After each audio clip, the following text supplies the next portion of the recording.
Mais elle possède également un océan situé sous un épais manteau de glace.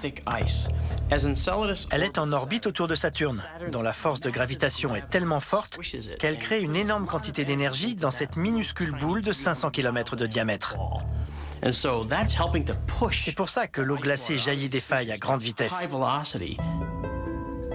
Quand la sonde Cassini traverse un des jets de vapeur provenant des geysers du satellite, les données qu'elle recueille font passer Encelade du statut de terre aride et glacée à celui de source de vie extraterrestre potentielle. Ce qui est fascinant, c'est que de ces geysers jaillissent également des hydrocarbures essentiels à la vie.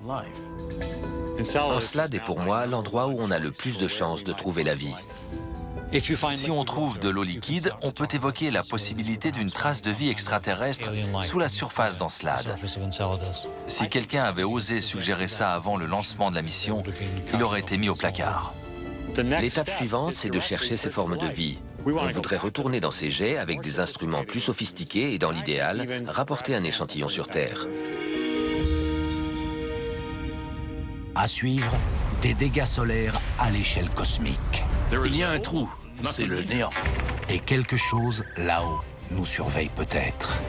Pourquoi les extraterrestres n'auraient-ils pas des satellites espions?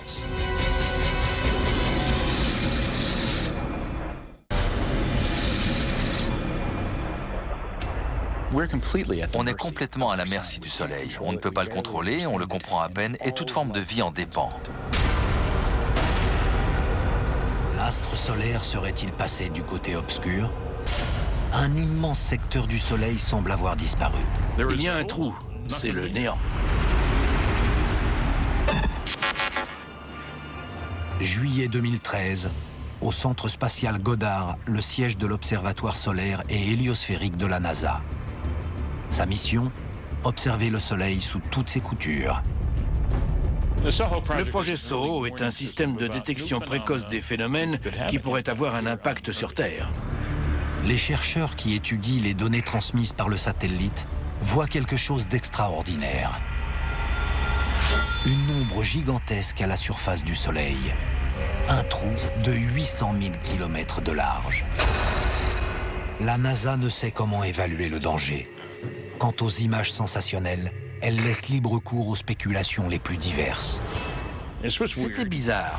On ne savait pas si ça avait été fait artificiellement. Comme si des extraterrestres en avaient prélevé un morceau.